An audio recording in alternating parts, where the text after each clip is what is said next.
with Charlotte's Web. Today's chapter is kind of long, so we're going to get started right away. First, though, just wanted to remind you what happened in chapter 12 is that they had a meeting in the barn. The animals were trying to decide what word could they use to describe Wilbur, and they decided on terrific. Wilbur doesn't think he's terrific, but his friends are reminding him that he is. So at the beginning of this chapter called Good Progress, here's Charlotte working on her web already. I wonder what's going to happen this time. Far into the night, while the other creatures slept, Charlotte worked on her web. First, she ripped out a few of the orb lines near the center. She left the radial lines alone as they were needed for support. As she worked, her 8 legs were a great help to her. So were her teeth. She loved to weave, and she was an expert at it. When she was finished ripping things out, the web looked something like this. A spider can produce several kinds of thread. She uses a dry, tough thread for foundation lines, and she uses a sticky thread for snare lines, the ones that catch and hold insects. Charlotte decided to use her dry thread for writing a new message. If I write the word terrific with sticky thread, she thought, every bug that comes along will get stuck in it and spoil the effect. Now let's see, the first letter is T. Charlotte climbed to a point at the top of the left-hand side of the web.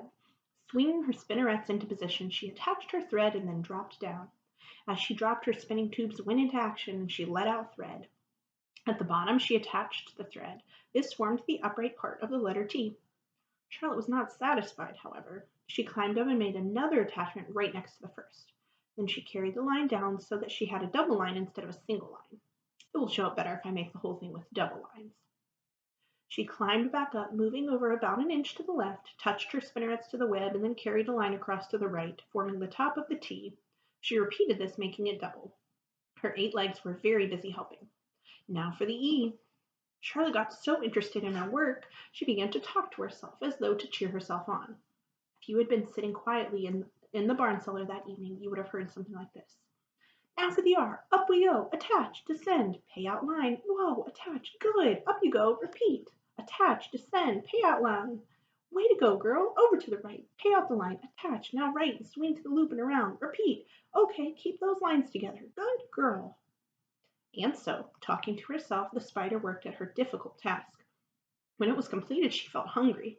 She ate a small bug that she had been saving, then she slept. The next morning, Wilbur arose and stood beneath the web. He breathed the morning air into his lungs.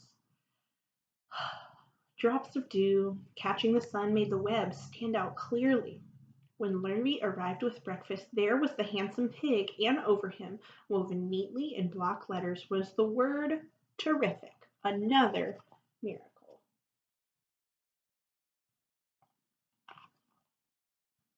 Lurvy rushed and called Mr. Zuckerman. Mr. Zuckerman rushed and called Mrs. Zuckerman. Mrs. Zuckerman ran to the phone and called the Arables. The Arables climbed into their truck and hurried over.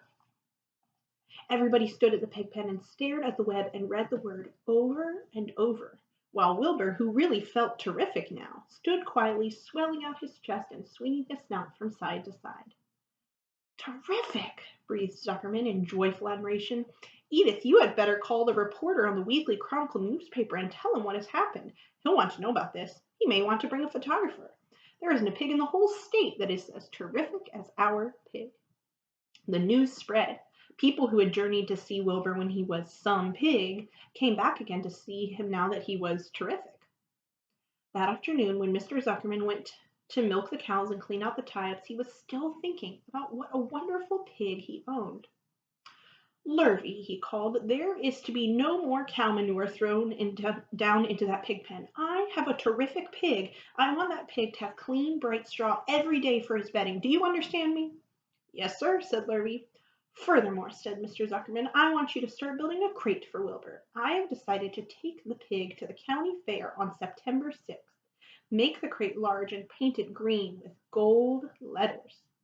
What will the letters say? Asked Lurvy. They should say, Zuckerman's famous pig. Lurvy picked up a pitchfork and walked away to get some clean straw.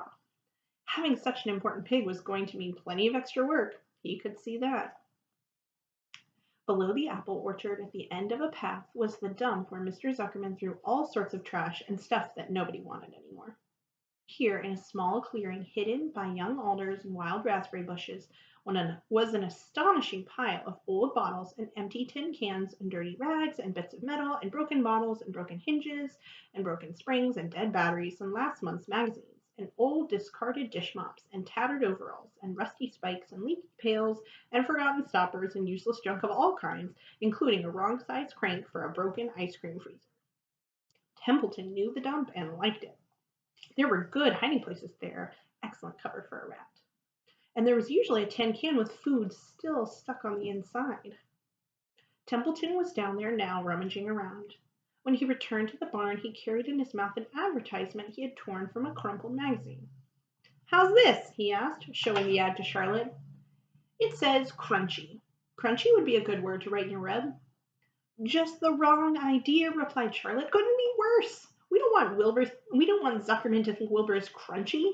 He might start thinking about crisp, crunchy bacon and tasty ham. That would put ideas into his head. We must advertise Wilbur's noble qualities, not his tastiness. Get another word, please, Templeton." Here's Templeton digging around in the dump, looking for words for Charlotte. Let's see if he finds a better word. The rat looked disgusted. But he sneaked away to the dump and was back in a while with a strip of cotton cloth.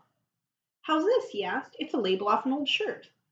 Charlotte examined the label. It said pre-shrunk.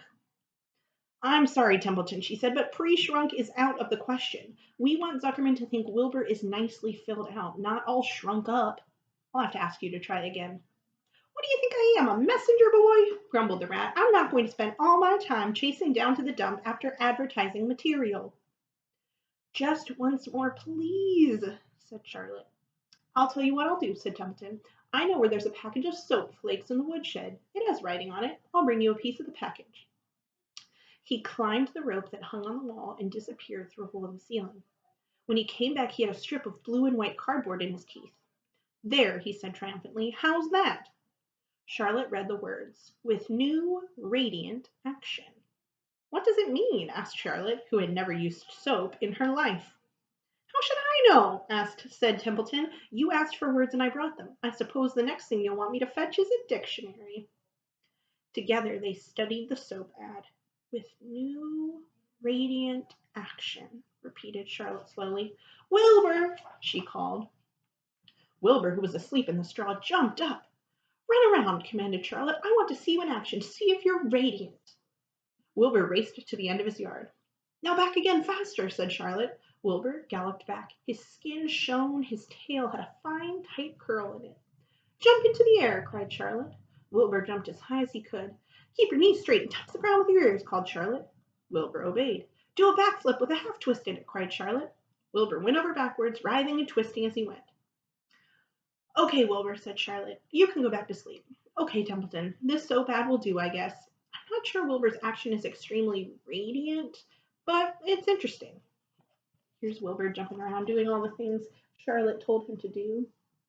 Radiant, especially on the soap, would usually mean that you're kind of shining, you're gleaming. So if you wash yourself with soap, you're shiny, you're clean, kind of sparkling. So hopefully he's sparkling. I don't know if he's shiny right there, but we'll see. Tired from his play, Wilbur lay down in the clean straw. He closed his eyes. The straw seemed scratchy, not as comfortable as the cow manure, which was always delightfully soft to lie in.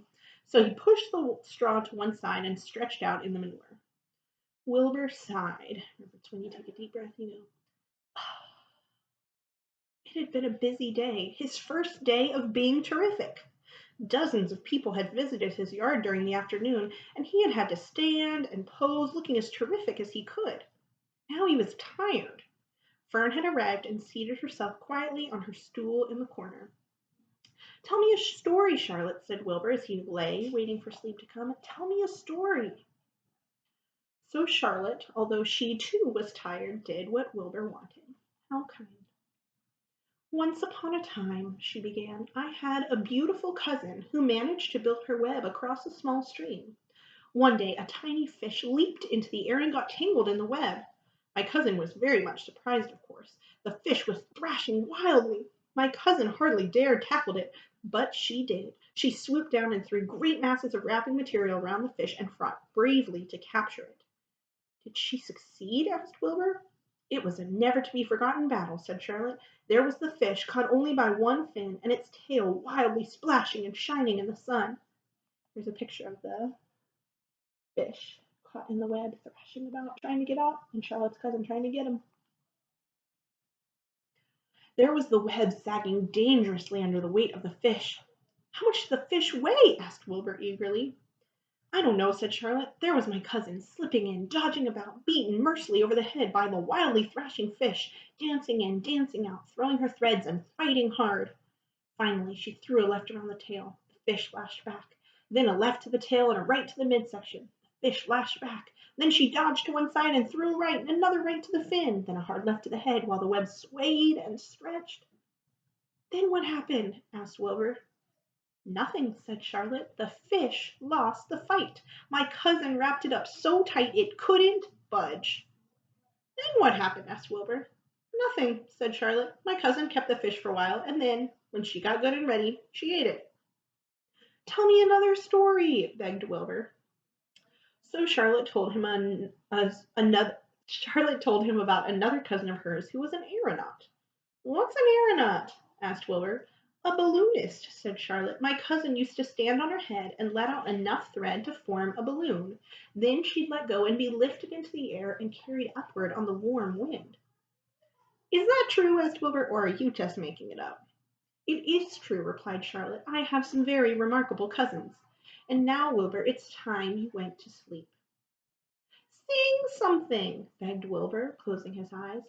So Charlotte sang a lullaby while crickets chirped in the grass and the barn grew dark. This was the song she sang. Sleep, sleep, my love, my only, deep, deep in the dung and the dark. Be not afraid and be not lonely. This is the hour when frogs and thrushes praise the world from the woods and the rushes. Rest from care, my one and only, deep in the dung and the dark. But Wilbur was already asleep.